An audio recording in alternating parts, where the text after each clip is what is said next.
बिस्मिल्लाहिर्रहमानिर्रहीम अस्सलाम वालेकुम। इस वीडियो में डिस्कस करते हैं benign neoplasms of nasal cavity. तो बेनाइन नियोप्लाज्म्स कौन कौन से होते हैं नेज़ल कैविटी के? सबसे पहले होता है स्क्वामस पेपिलोमा। स्क्वामस का मतलब है कि स्क्वामस एपिथेलियम जो होती है म्यूकोजा की नेज़ल कैविटी या साइनस पैरानेज़ल साइनसेस को जिस म्यूकोजा ने लाइन किया होता है, उस म्यूकोजा की जो एपिथेलियम होती है, उस एपिथेलियम का पे जो है ना उसकी फिंगर लाइक ऐसे प्रोजेक्शन ही बनना शुरू हो जाती हैं। ये होता है स्क्वामस पेपिलोमा। ये आपने याद रखना है कि ये नेज़ल वेस्टिब्यूल या lower part of nasal septum से राइज करता है। ठीक है। कैसे फिंगर लाइक प्रोजेक्शंस होती हैं ये देखें। अब ये जो है ना ये म्यूकस मेम्ब्रेन है जिसने लाइन किया हुआ है साइनस म्यूकोजा को या नेज़ल कैविटी की म्यूकोजा को। ठीक है। तो इसकी ऐसे फिंगर लाइक प्रोजेक्शंस जो बन गई हैं ना, ये है स्क्वामस पेपिलोमा। अब दूसरा देखते हैं बेनाइन नियोप्लाज्म। तो ये बहुत इंपॉर्टेंट है, इसे ध्यान से करें। Inverted papilloma. इन्वर्टेड पेपिलोमा को ट्रांजिशनल सेल कार्सिनोमा भी कहते हैं या रिंगर्ड्स ट्यूमर भी कहते हैं या श्नाइडेरियन पेपिलोमा भी इसको कहते हैं, क्योंकि ये श्नाइडेरियन मेम्ब्रेन जो है ना उधर से राइज करता है। श्नाइडेरियन मेम्ब्रेन क्या होती है? Non olfactory mucosa of nose और पैरानेजल साइनसेस। अब ये नॉन ओल्फैक्टरी म्यूकोजा क्या है? मैं आपको एक जनरल ओवरव्यू देता हूँ कि ये जो है ना ये नोज़ आ गया, ये ऊपर एथमॉइड बोन आ गई, ये पीछे स्फिनॉइड बोन आ गई और ये नीचे हार्ड पैलेट आ गया। तो आपको पता है कि जो सुपीरियर ओल्फैक्टरी म्यूकोजा है वो सिर्फ इस सुपीरियर वाले पोर्शन में होती है जिधर से ओल्फैक्शन सेंसेशंस जा रही होती हैं। ठीक है। ये जो सुपीरियर रीजन होता है upper part of nasal cavity पे, जबकि बाकी ये जो नीचे सारा रीजन होता है ना, इस सब को नॉन ओल्फैक्टरी म्यूकोजा या श्नाइडेरियन मेम्ब्रेन ने कवर किया होता है। तो इस नॉन ओल्फैक्टरी म्यूकोजा का बेनाइन ट्यूमर जो होता है उसको कहते हैं इन्वर्टेड पेपिलोमा। ठीक है। और ये लैटरल वॉल ऑफ नोज से राइज करता है। इसमें इसकी हिस्टोपैथ क्या होती है कि हाइपरप्लास्टिक पेपिलोमेटस टिश्यू होता है दैट ग्रोज इनटू स्ट्रोमा। ठीक है। हाइपरप्लास्टिक पेपिलोमेटस कहते हैं फिंगर लाइक को। अब नॉर्मल पेपिलोमा में मैंने आपको बताया क्या होता था कि ऐसे बाहर की तरफ को जो है ना फिंगर लाइक प्रोजेक्शंस बन गई थी, लेकिन ये इन्वर्टेड पेपिलोमा यानी कि उल्ट है। अब इसमें फिंगर लाइक प्रोजेक्शंस बनेंगी पर अंदर ही म्यूकस मेम्ब्रेन में स्ट्रोमा की तरफ बनना शुरू हो जाती हैं। ठीक है। तो उल्टी फिंगर लाइक प्रोजेक्शंस है, इसी वजह से इसे इन्वर्टेड पेपिलोमा कहते हैं। ठीक है। क्लिनिकल फीचर्स में क्या होगा कि यूनिलैटरल नेज़ल ऑब्स्ट्रक्शन होती है। आपने ये याद रखना है, ये बाईलैटरल नहीं होता, ये यूनिलैटरल होता है। और नेज़ल डिस्चार्ज होगा और एपिस्टेक्सिस होती है। इसके अलावा ऑर्बिट को भी इन्वॉल्व कर सकती है। अगर ऑर्बिट को इन्वॉल्व करेगी तो उससे प्रोप्टोसिस, डिप्लोपिया और लैक्रिमेशन जैसे सिम्टम्स आएंगे। कॉज क्या होती है इन्वर्टेड पेपिलोमा की? HPV, human papilloma virus. इसके बाद देख लेते हैं इन्वेस्टिगेशंस कौन कौन सी करेंगे। तो जब नोज़ की एग्जामिनेशन करेंगे या एंडोस्कोप के थ्रू नोज़ को देखेंगे या एंटीरियर राइनोस्कोपी करेंगे तो हमें एक पेल पोलिपॉइड मास नज़र आएगा। ठीक है। नेज़ल कैविटी में एक पोलिप सा नज़र आ रहा होगा। ठीक है। तो अब CT स्कैन और MRI करके देखेंगे तो लोकेशन और एक्सटेंट जो है ना कि किधर किधर जो है ट्यूमर प्रेजेंट है, उसकी लोकेशन और वो कितना फैला हुआ है वो हमें पता चल जाएगा CT स्कैन और MRI से।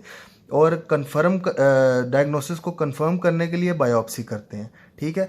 कोई भी ट्यूमर है, अगर आपको उसकी इन्वेस्टिगेशन और ट्रीटमेंट नहीं आ रही तो आपने ये एक लफ्ज़ याद रखना है, एक्सीजन करेंगे ट्रीटमेंट के लिए प्लस बायोप्सी करेंगे उसकी जो है ना डायग्नोसिस के लिए कि ये किस तरह का ट्यूमर है। एक्सीजन, बायोप्सी, किसी भी ट्यूमर के लिए ये दो चीज़ें करते होते हैं, एक्सीजन और बायोप्सी।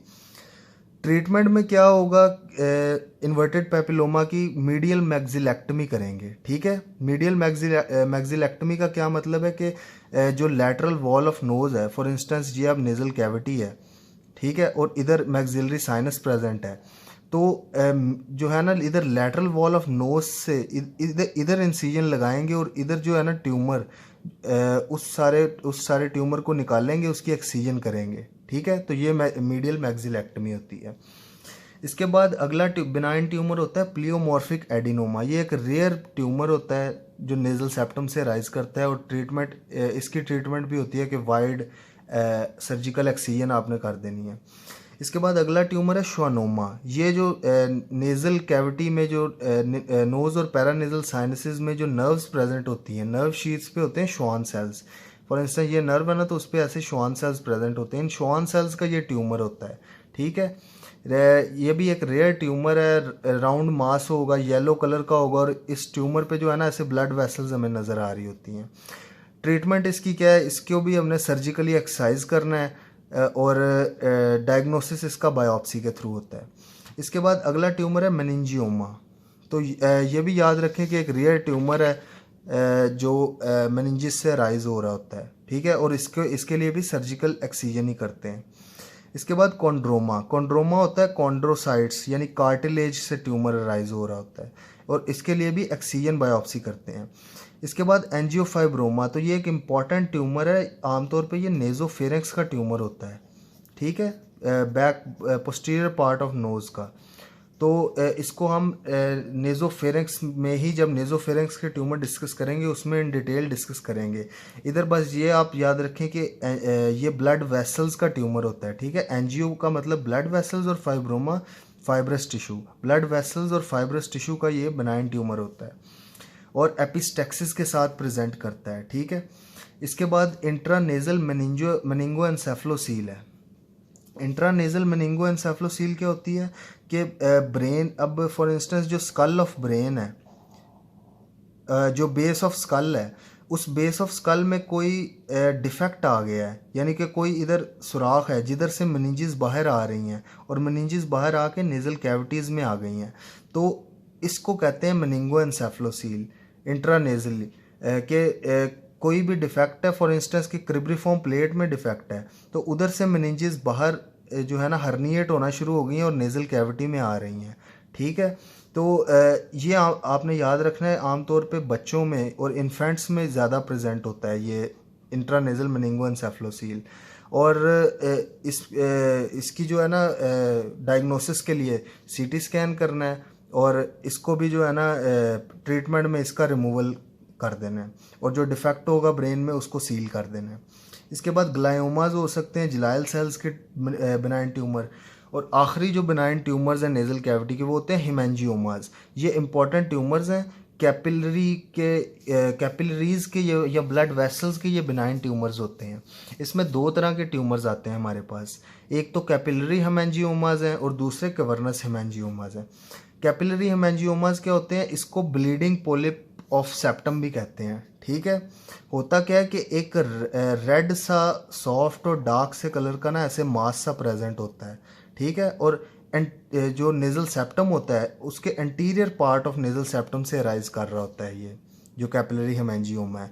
प्रेजेंट कैसे होगा, क्योंकि ये वस्कुलर ट्यूमर है, कैपिलरीज का ट्यूमर है, तो एपिस्टेक्सिस के साथ प्रेजेंट करता है ये, ठीक है। ये बात आपने याद रखनी है, एपिस्टेक्सिस के साथ प्रेजेंट होगा, और नेजल ऑब्स्ट्रक्शन भी होगी, क्योंकि ये एक सॉफ्ट रेड सा मास बना होता है anterior part of nasal septum पे।